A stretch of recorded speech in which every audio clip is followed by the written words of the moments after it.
இன்று நாம் ஒரு மிக அபூர்வமான ஆன்மீக கதையை பார்க்கப் போறோம்.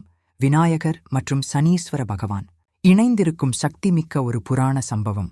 விநாயகர் சதுர்த்தி நாள் தேவர்கள், முனிவர்கள், சிவபெருமான், பார்வதி தேவியுடன் மகிழ்ச்சியாய் சிறுவன் விநாயகரை பார்த்து ஆசீர்வதிக்கிறார்கள். ஆனால் சனீஸ்வர் மட்டும் விநாயகரை நேராக பார்ப்பதில்லை. அதை பார்த்த பார்வதி தேவி கேட்கிறாள், ஏன் நீர் என் மகனை பார்வையிடவில்லை? சனி பகவான் குரலால் பதிலளிக்கிறார், தாயே, என் பார்வையில் தீ சக்தி இருக்கிறது. நான் யாரையும் நேராக பார்த்தால் அவர்கள் நஷ்டமடைந்து விடுவார்கள். பார்வதி, என் மகன் சகல வல்லமை உடையவன், பாருங்கள்.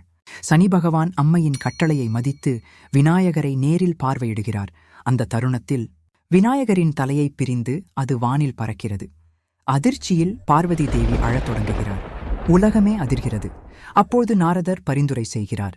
சிவபெருமான் வடகிழக்கு திசையில் ஒரு யானையின் தலையை கொண்டு வந்து விநாயகருக்கு பொருத்துகிறார்.